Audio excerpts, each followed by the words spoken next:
Hi. Hi, Wilder. How's it going? Pretty good. How about you? Not too bad, not too bad. Welcome to another episode of Let Your Geek Flag Fly podcast. I am Steven. And hi, I'm Wilder. We're gonna get that down one day. We're gonna have it where it's gonna be like bah, bah. So we had a series finale last week that we're going to completely talk about today. And if you have an issue with it, then that's fine. Just don't get too nasty in the comments. But we are going to break down the Acolyte now that we with, have with had all spoilers. with Just so you spoilers. Yeah, know. Lots of yeah. If you spoilers. If have you haven't watched it, go away now. exactly, go watch it. So I am going to start with the first question to you, Wilder. And what is your overall opinion of the series? Overall, I really enjoyed it. I just wish the ending had been more betterer. Because with a lot of these shows, it's the ending that really pulls it all together. And I feel like we got a section of a bigger story, and it really didn't wrap up the things that I felt like it needed to wrap up for this section of the story. Like the May and Osha thing and how they were created. Like, did they create life from the Force, or did they take some person who was already there and split them into two people? Like that, we know that somehow it was split into two people, but we don't really know how they were born. And that's something that I know a lot of people have a problem with. And I wish they would have wrapped that up a little more. And I just didn't enjoy the way it ended. But overall, I liked the show overall. I just wish the ending had been like a season finale ending. It was just like another episode. How did you feel about it? I am going to disagree with you on that ending for one simple purpose. Vanestra. I think that the entire season was based on one incident that Vanestra needed to tie up and make sure that the Jedi Council didn't know about it. So she threw her friend under the bus. She made it so it sounded like she was the bad guy in the whole situation of it. And the Jedi get to move on and not figure anything out. Um, I don't know if she has a bigger downfall moving forward in that. And I'm excited to know more about Vanestra with that. Um, I don't know if, spoiler alert, Plagueis, who showed up, was actually the one training Quymir, or if he felt the dark side presence and came to that planet and was like, oh, look, there's another dark side force user here. I love that she brought things that were only in canon on the live screen for the first time, like the bleeding of the Jedi crystal, Saul's force push there in the season finale. In the season finale, when the lightsabers went around and he put in his lightsaber and was like, "All right, let's do this." Force push, everything goes away. Um, I love how we're seeing an era that's beyond or before the Skywalker trilogy. I really enjoyed everything about it. Were there some episodes where there was a little bit of slowness to it? Yeah. Were there some episodes where maybe the dialogue wasn't so great? Yeah. But overall, I really enjoyed it from start to finish. So you brought up the Plagueis. How do you feel about Plagueis being there, and what are some of your theories on why he was there? I know you said some already, but I'm curious if you have other theories onto why Plagueis could possibly have shown up, and then not only it be that little tiny thing. Like it didn't. It gave us a clue to something larger going on, but Oh yeah. not like directly in the show. So the I don't know. Have you read the Darth Plagueis book? No, but I have. talked with a lot of people about Plagueis, so I kind of have the gist of him. But I wouldn't say I'm an expert. Okay, no worries. Um, just having him there reveals a lot of different things that they could do with it. Um, Having read the book, and it's not written from Plagueis's point of view, it's written from Sidious's point of view, and how Sidious actually what he did and who his master was and how he became the Sidious that we've known to love or hate, depending on what side of the Star Wars verse you're on. But Plagueis was on a mission to live forever, and he was on a mission to find an apprentice. And I don't know if Quimer is his apprentice, or if he's looking at Quimer for being his apprentice, or if he is just looking into, Saul called it there was a virgins in the Force, and he's learning about that to, you know, what Sidious learned from Plagueis, he expanded on, and we could be learning what Plagueis is trying to figure out right now. And I like that aspect of things. What do you think? I have a few theories of my own. So, from what I can tell, um, man, I can never remember his name. The Sith in the show. What is his name? Quimer. Quimir. I think it's because I keep coming up with Quagmire in my head, and I'm like, that is not right. Well, we know Giggity. we know he. Oh well, it seems like what they're saying is that he might have been Vernestra's Padawan when he was a Jedi. So I'm wondering if Plagueis took him on and he was like, screw you too, I don't like your stupid rules, just like I didn't like her stupid rules, or is he watching him because he wants to take him on? I know that if you go off Legends timeline, his master is still alive, but that's not canon, so they can really retrofit that however they want to. Or is Plagueis observing Osha and May because they are actually his experiment, and he's the one who helped the witches with this power in order to do whatever they did with them, and he's just kind of like keeping an eye on them from the background and learning and getting educated and stuff. I am excited to kind of see where that goes.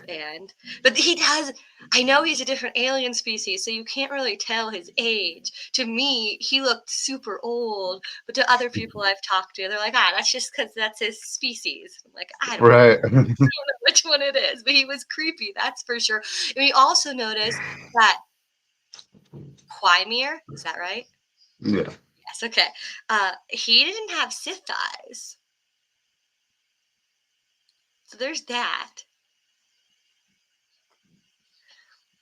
Those are my theories. I you just opened up a can of worms in my thoughts there. Finestra saw Quimir and recognized him and said, you're still alive. Did Only she for that see brief him? moment. I Yeah, thought for she that just brief sensed moment. him. Oh, okay. Because I know it kept flashing back and forth to them. I thought she just sensed him. I didn't Well, realize she saw she either way, she saw him in her in her mind. She knew it was him and recognized him and uh built that they know each other. What if Venestra is the Sith him. apprentice? People keep saying that, and I will not accept it. I don't know if you've read any of the High Republic books, but she is a very, very huge character in those books, and she is amazing. But there's also a lot of really dark stuff going on in those books. Nothing dark has changed her yet. They have do you know anything about the High Republic outside of Acolyte? I have not gotten into the High Republic series yet. They have these things called the Nameless, and what they do is they feed off the Force from the Jedi and turn them into ash, but send them into this huge fear thing. And a lot of the Jedi in the books, including Vernestra, have encountered these creatures. So I guess it could be in the future. It kind of stays living in her head and messes with her. But I think she is hiding something. Either that or it's really bad acting. I can't decide. It's either she's hiding something or this person made her way more boring than her character was to begin with and a lot more suspicious. But I refuse to believe that she is part of the Sith. I still will hold true to her being a Jedi through and through. And the reason she gets headaches when she goes into hyperspace is because in the books, she would get force visions when she went into hyperspace. And they were like, from what they've been able to tell us, it's like the force is talking to her through some other person for whatever problem she's solving at the time. So I don't know if she learns to block it and that's why it's just a headache at that point or what. But I know it was an inconvenience because she couldn't drive the ship when they were in hyperspace. Wow. I really want to start getting into the High Republic series then. That sounds awesome. None of I those are love that. spoilers either. So, like, all of that is just a general overview. The thing I'm struggling with, and including with this show, is I feel like right now they're focusing so much on the big picture that they aren't completing individual stories. For example, in the book that I'm reading right now, the newest High Republic book, no spoilers or anything, it it feels like they didn't really finish a small part of the story, even though I know there's a bigger part. It seems like it feels like it was an episode of a show, where the next episode is coming soon. I like my books to have a conclusion or at least one thing is solved, like your main thing, it's solved. Oh no, another problem has appeared, or you solved this. Oh, it's not really solved now. That would be fine, but Gotcha. it's been, and I felt the same way with this show. I felt like it was one piece of a much bigger story. For example, the Venestra and her Padawan thing. I feel like we're going to get more media on that. I don't know if it'll be the show, but it could easily be in the High Republic series of the books. Also, I've heard people talking about with her Padawan, if he is Plagueis's Padawan. apprentice, Apprentice, yeah. or his assassin or whatever he wants to name him so that he stays within the rule of two even though no one ever listened to that that maybe it was longer ago and she thought he should be dead because he should have aged, but Plagueis has had a way to keep the people around him younger and alive that he could have done that to him as well, and he's older than he looks. It's definitely an exciting thing that I hope it gets explored into more of the Star Wars universe. I I really enjoyed the show. My next question, and a lot of people are going back and forth on this, is the tracker, the little weasel looking creature. What do you I think his action is for? Well, at first, I really liked him. He was so cute and he was sniffing everything. And he just disappears when they go and they fight the bad guys and people are dying. He's just not there. Out of nowhere, he's just gone. And then he rips apart Soul's ship. And then Soul doesn't even care. He's not even like, the fuck did you do that for? He's just like, oh, moving on with my life. Like, man, this guy, I'm suspicious of him. I don't know of what can non common speaking creatures who sniff a lot be Sith aligned. I don't see why not. If he could be Jedi aligned, he is a problem, though. I believe he's a problem. And he knew that May wasn't OSHA because he could Right. smell it. And still, he still causes problem. What do you think about him? An adorable problem. Okay. My initial thought of him was when he did his action that he did, where he made Saul not be able to capture May. I thought it was because he thought that Saul was going to shoot her down or kill her. But look where they landed. When he disabled the ship, look where they landed. they landed exactly where they needed to be to have the story end up the way it did, where um, Quymir and Saul have to have that epic battle scene on that planet, and he disabled the ship right when it needed to be so that they end up on that planet together. A thought just occurred to me. So you know how the the mother who had the horns, I can't remember her name, Mhm, she turned to smoke and she possessed the Wookiee. mhm. What if she stayed in there? We didn't see any smoke leave him or hear anything about her specifically. So what if she stayed in his body, possessing him, just not doing that other stuff? Because we haven't seen any of his story really at Right, all, and no one right. could understand him anyway. Well, some people could understand him, but what if when that guy got killed, her smoke thing left her and went into the adorable problem, and that's when he disappeared? And that's when he started doing all these things. And the reason he landed in the right place at the right time is because she's trying to protect Osha and May and lead that story forward. Hmm, Wow, that's maybe. I Never like know. that actually. I like that. Um, I kind of went under there was a Padawan that arrived that could understand his language. He spoke all the different languages of all the different creatures, so he understood what he was talking about. What if Quymir has obviously the Jedi have a class that teaches how to talk to these little creatures of the world or the galaxy? You have to choose But one foreign language. Droid count. what if Quymir took the same class and he was actually Qulymir's friend to get them to arrive on that planet, manipulating everything along the way with mechanically wise?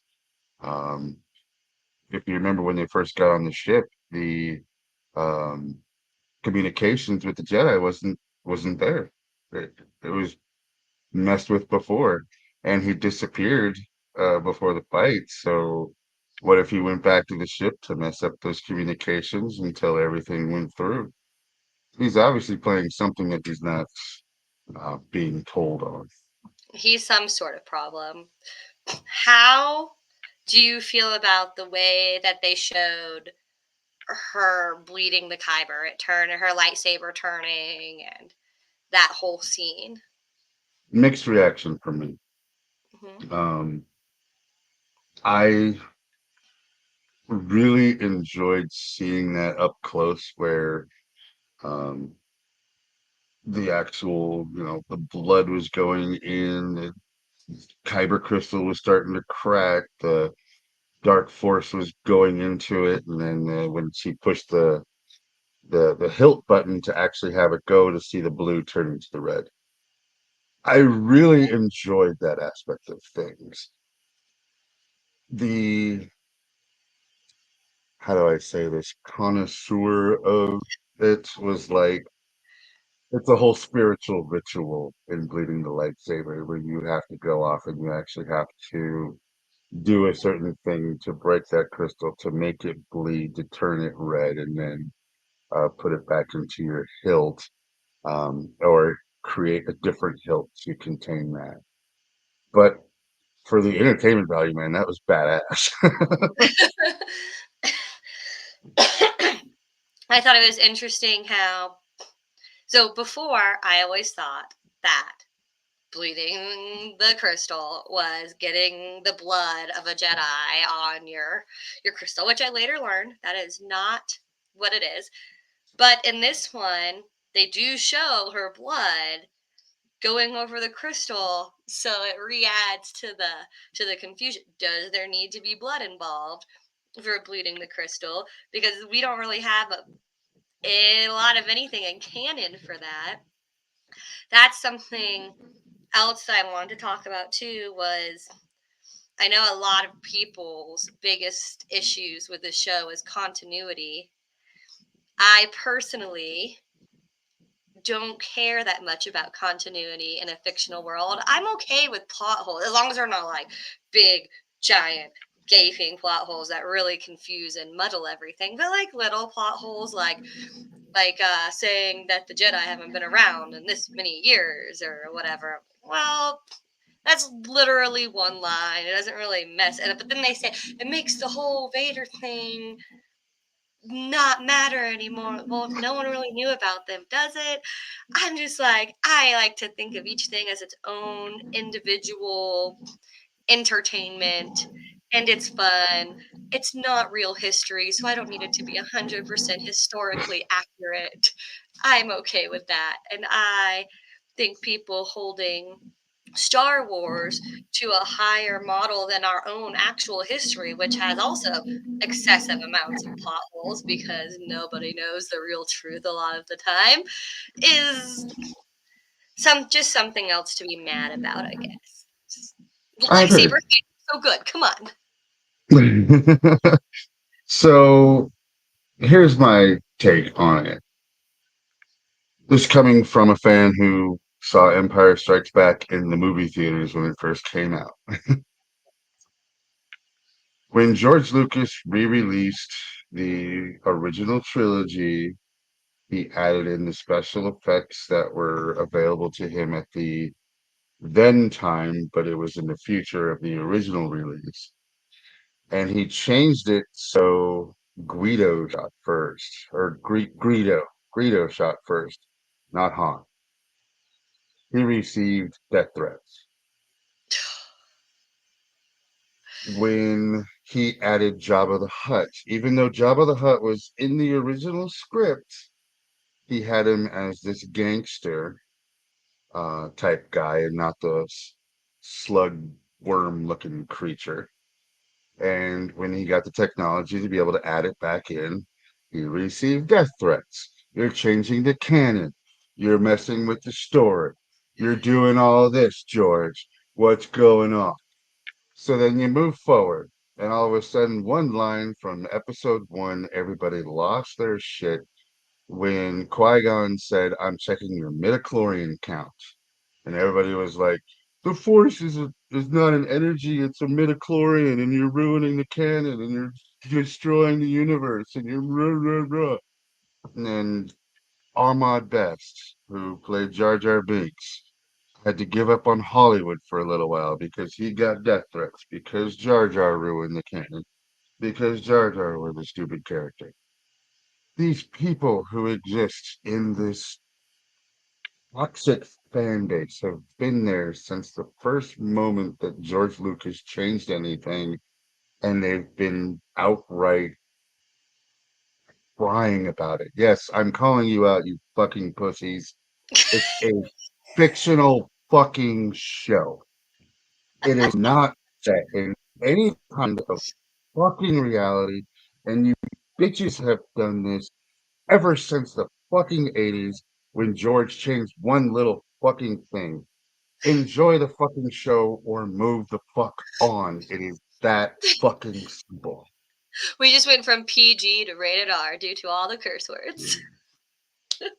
I I have been on this for the past since this series came out. There's a certain group of people who hate Leslie Headland because of her status. There's people that are throwing DEI around who are double digit IQ, triple digit income motherfuckers that are just need to go the fuck away. Bringing it back around, how do you feel My about bad. Galen Osha's character? The character could go either way. Saul told May that her and Osha weren't sisters. They weren't twins. They were one person. That was, to me, the biggest reveal of it. I don't know what the Force is capable of, but I think there have been experiments all throughout history, especially with Plagueis and Sidious, to try and create the perfect, um, apprentice. Basically, the Force created it. Um, I personally think it's going to be in. It needs to be tied up in another series, another season. Yeah, I feel like May's character started off with some depth and then ended up a super shallow character. Like her personality, I feel like totally changed. Or we just saw it from Osha's point of view. So we were seeing a different personality. We were seeing her as a dark side personality. But then suddenly, as soon as she finds out her sister's alive, she's no longer that at all. But when she was a child and still with her sister, she kind of gave that vibe that she was the darker side too.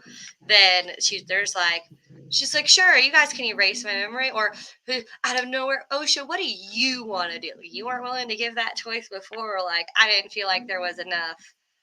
I felt like her character growth kind of went backwards, and Osha's went forward. Osha had a whole ass arc of amazingness. So I don't know. Right. I like the concept, but I feel like it could have the depth of May's character could have grown a little better. But since we're getting close to time, I also want to ask, do you think Soul did the right thing? Ooh, that's a morality question there. Because he doesn't think he did anything wrong. Right, right, and he held true to that. I didn't do anything wrong. I was trying to protect you. His intention was correct. His way about doing it was absolutely wrong. Um, when they first discovered that there were people on that planet, if you remember, they broke down the series or the that episode when they landed on that planet, that there was nothing else there. There was no civilization. There was no anything. They were trying to find dirt on plants. And they're just doing a little reconnaissance job, and all of a sudden they see these two girls, and it's like, okay, there's a whole civilization here. What's going on? Um, I'm going to say, in the end, Soul was wrong. Yeah. I think Soul was very selfish. They came into this household, and he might have thought that they were going to hurt these kids. Okay. I get where he was coming from, but he didn't really let them explain. He just kind of pushed his beliefs onto them. He ignored the council. And when she turned to smoke, I personally did not get the vibe that she was going to attack people. To me, it was she was literally trying to stop something from happening. And he reacted so quick to go straight to killing. Mhm. And then, if he didn't do anything wrong, then he should have been able to tell the council about it. So he should have known that what he did was wrong because he had to lie about it.